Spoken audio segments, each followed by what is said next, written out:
Imagine holding like the exact blueprints for your life 10 years from now. Oh, wow. Okay. Yeah, just picture it. Every success, every failure, the quality of your relationships, the exact state of your career, Hmm. just all completely mapped out right in front of you. I mean, that would be terrifying, but also kind of amazing. Right. But what if I told you those blueprints aren't, I don't know, locked in a vault somewhere, but they are actually hiding in plain sight? Okay, I'm listening. In fact, they are hiding in the very first thing you did when you woke up this morning. It is a startling thought, isn't it? Because we spend so much of our cognitive energy searching for these big, sweeping answers to our lives. Yeah, the massive turning point. Exactly. When the answers are actually, well, they're microscopic. Which is exactly why we are taking a radically different approach for you today. Because usually, when we sit down to learn something new on this deep dive, there is this expectation of volume. Right, the classic fire hose of information. Yes, the fire hose. You, as a learner, are totally used to drinking from that fire hose. You open up a long article, a white paper, like a massive nonfiction book, and it's just overflowing with data points and case studies, Footnotes, historical context, all of it. all of it. And it feels really productive to consume thousands of words. Oh, totally. We convince ourselves that sheer volume equals mastery. We look at this towering stack of pages and mistake that consumption for actual transformation. But then you encounter a piece of text that just strips all that away, and suddenly the fire hose is just shut off entirely. Which can be uncomfortable. Very uncomfortable. Today, we are looking at a landscape that is almost intimidatingly bare. We are exploring a source that is incredibly brief. It is exactly 8 words plus a title. 8 words. And when you strip away the chapters of exposition, the little anecdotes and all the padding, you are left with something incredibly dense. Yeah, you really can't skim it. No, not at all. The challenge today isn't about managing information overload. It's about wrestling with the sheer, undeniable weight of these 8 specific words. Every single syllable has to justify its existence.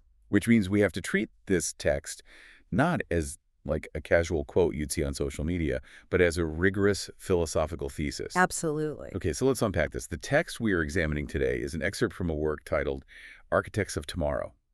And the manifesto itself is literally just 2 sentences. It reads, quote, "Your habits decide your future. Choose wisely." Man, it leaves absolutely zero room to hide. Man. It's just a closed-loop system of personal agency. It really is. Mhm. But before we even get to the mandate of what to Right, do the it, habits and the choices. right, before we get to the actual instructions, we have to grapple with the identity that's just forced upon us right out of the gate. We have to look at that title, Architects of Tomorrow. That's a heavy title. It is. And I've been thinking about this framing, and I want to bounce a quick analogy off you if that's all right. Go for it. How are you reading that identity? Well, I feel like by default, most of us live our lives like tenants. Okay, tenants like renting an apartment. Yeah, exactly. We are just renting whatever circumstances come our way. Like if the weather is bad, we stay inside and feel gloomy. If a job gets stressful, we just complain about the workload. We complain to the landlord, basically. Exactly. We are essentially just inhabiting a psychological space that the universe or society or just sheer randomness built for us. You walk into a room, the walls are painted, they're ugly beige. The classic landlord beige. Yes. And you just sigh and say, well, I guess I live in a beige room now. We don't like it, but we accept the structure as a given. That tenant mindset is incredibly comfortable, though. It is. How so? Well, it's a very seductive way to live because a tenant doesn't carry the ultimate burden of the building. If the roof leaks, like you said, a tenant gets to call the landlord. Right. It's not their problem to fix. Exactly. They get to point a finger at an external force and demand it be fixed. But the word architect aggressively disrupts that comfort. Because an architect isn't a passive occupant. Not at all. I mean, think about the mechanical reality of what an architect actually does. They don't walk into a pre-existing beige room. Right. They start with a terrifyingly blank piece of paper. They draft, they plan, they calculate structural integrity, weight distribution, load-bearing walls, and they do all of this long before a single physical action is taken in the real world. So by titling this Architects of Tomorrow, the author is basically establishing a foundational premise. Right. The premise is that tomorrow is not a weather system that is just going to roll in and happen to you. But we treat the future Like it's just the inevitable passage of time. Like Monday's just going to arrive whether we like it or not. We do, but the text rejects that entirely. It frames tomorrow not as this abstract measurement of time, but as a physical structure you are actively commissioned to build. Wow. It requires deep intention and a blueprint. That forces a really uncomfortable realization, honestly.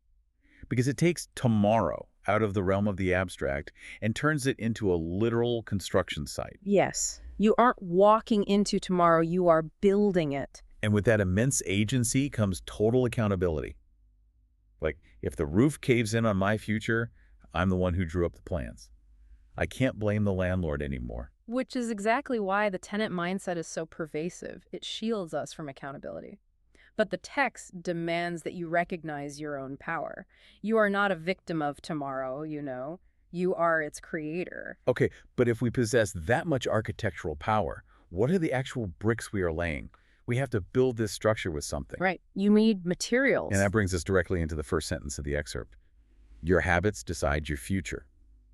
The mechanism of construction. Right. But hold on, this is actually where I struggle with the text. I need to push back on the phrasing here a little bit. Okay, let's hear it. Well, the author doesn't say habits like influence your future. They don't say your daily routines shape or nudge or contribute to your future. Yeah. They use the word decide. They do. Isn't that an arrogant, almost dangerously absolute claim? I mean, if a massive economic crash wipes out an industry, or heaven forbid someone gets hit by a bus, their habits didn't decide that. I get why you'd say that, but you are isolating external events from internal readiness, which is a really common way we try to escape the gravity of that word, decide. Very fair. The text isn't claiming that your habits dictate the weather. It is claiming that your habits decide the structural integrity of the house when the hurricane hits. Oh, I see. Okay, walk me through that. How does the word decide function there? Well, let's contrast decide with the word you just suggested, which was influence. If I say, my daily exercise influences my health, I am leaving a massive back door open for excuses. Because it's just one factor among many. Exactly. I'm leaving room for genetics, for bad luck, for a really busy schedule. Influence implies there are a lot of other cooks in the kitchen, but the word decide. It removes all the wiggle room. It does. It removes all of it. It establishes a direct, unbroken chain of causality. The author is systematically stripping away the illusion of luck or fate. So it's essentially forcing us to confront the connection between the micro and the macro. Yes. And what's fascinating here is that juxtaposition. It's the core engine of this entire philosophy. Let's look at the two ends of that sentence. Habits on one end and future on the other. Right. A habit is the ultimate micro. It is microscopic, it is daily, and frankly, it is usually incredibly mundane. Yeah, it's what you do when the alarm goes off. It's the exact route you take to work. It's the first app you open on your phone when you feel a microsecond of boredom. It's tiny. They are completely invisible fragments of time, and yet the text elevates these tiny, seemingly insignificant fragments to be the sole deciding factor of the future, which is the ultimate macro. The biggest concept there is. Right. The future encompasses your legacy, your physical reality, your financial stability. The text is making a staggering mathematical argument here. It's saying this massive, sweeping concept of the future is entirely decided by whether or not you hit the snooze button. It's like it's telling us to stop looking at the horizon and just start staring directly at our own hands. Yes, beautifully put. Because we all do this, right? We spend so much time hoping for a lucky break. We think the future is shaped by these big, dramatic moments. The promotion. Yeah, the promotion, the lottery ticket, the sudden cinematic stroke of genius that changes everything overnight. But the text argues that those big moments are mostly illusions. Or, at the very least, they're entirely irrelevant compared to the relentless machinery of daily habit. So the horizon you are looking at is just a mirage generated by what you were doing right this exact second. Exactly. Think about the absolute inevitability of it. If you place a single drop of water in a bucket every single day, the bucket will eventually overflow. It has to. It has to. That isn't luck. It isn't a cinematic turning point. It isn't fate. The daily drop of water mathematically decides the outcome of the bucket. And the author is applying that exact same undeniable certainty to human behavior. So if I have a habit of reading 10 pages of a complex book every night, that habit is deciding that I will be a well-informed, articulate person in the future. Yes.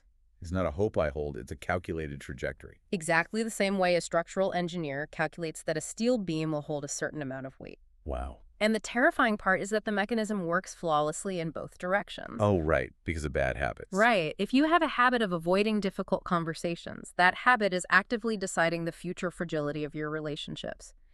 If you have a habit of eating terrible food when you're stressed, that habit is deciding your future medical bills. So the architecture of tomorrow is being built brick by mundane brick, and the mortar is just sheer repetition.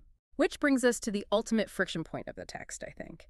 Because if sheer unconscious repetition decides the future, we are trapped in a biological paradox. Because that leads us right to the final two words of the text, the imperative command, choose wisely. Yes. And this is the second place where the text really messes with my head. Because what does this actually mean for us, on a Tuesday morning?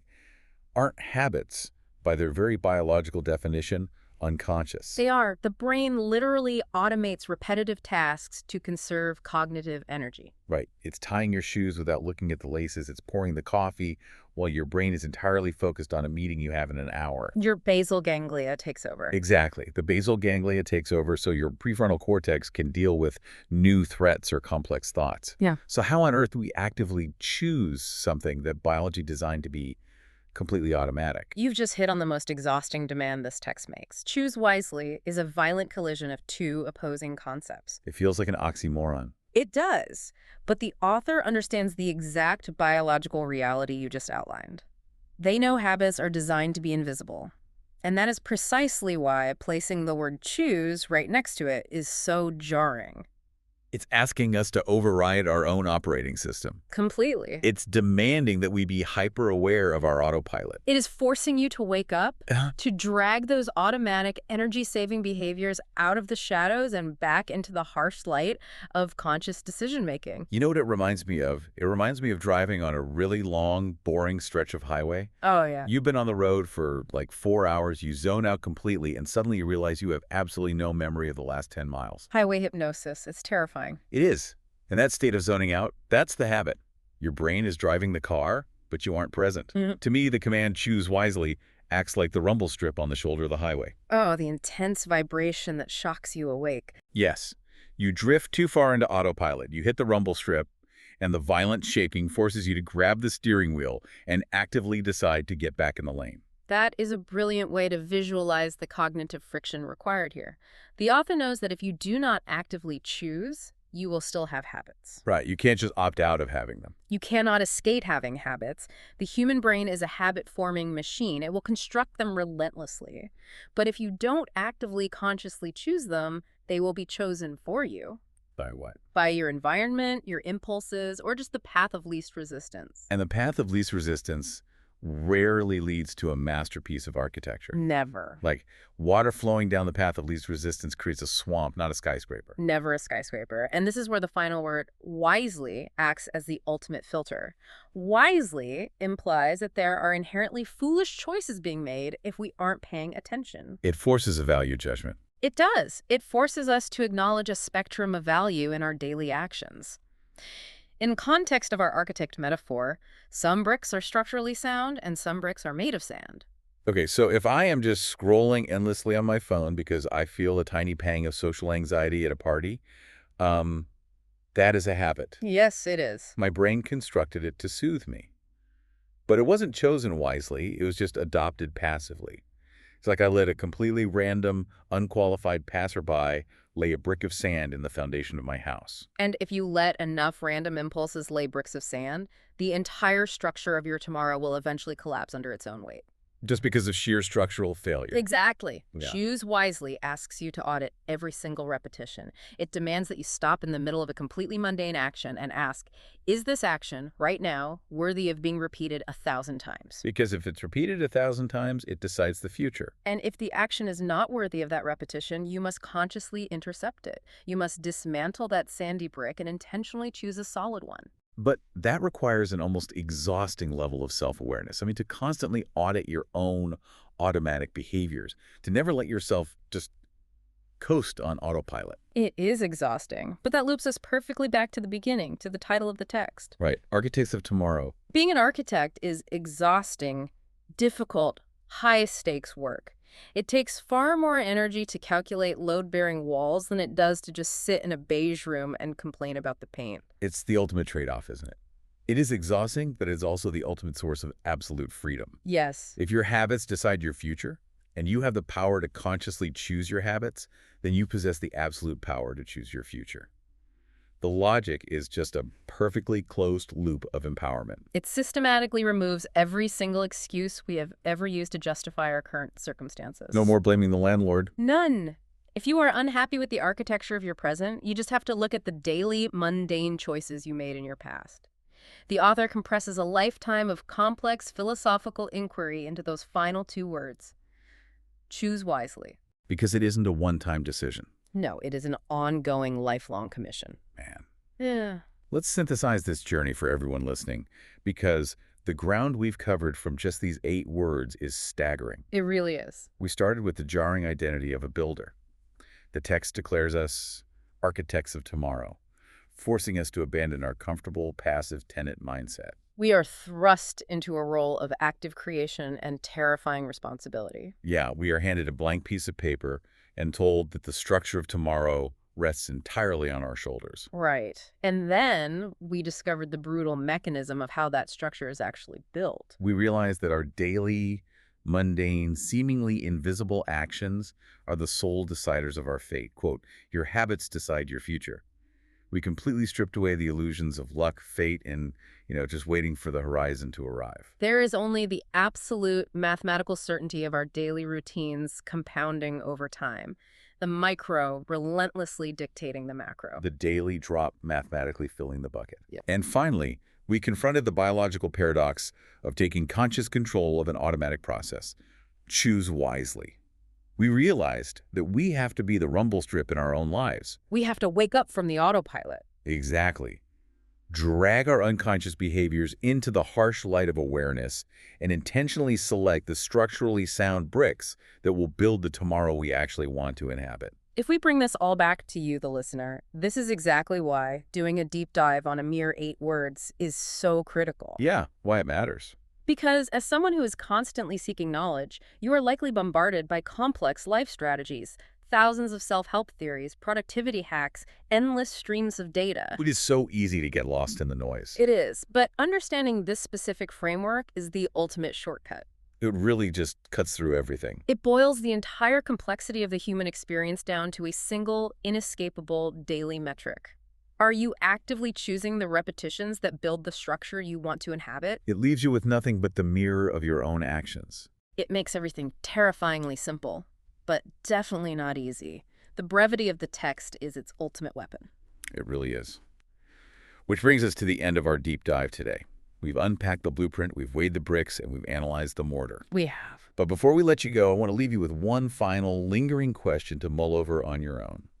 A question that builds squarely on the 8 words we just explored and forces you to audit your own construction site. Let's hear it.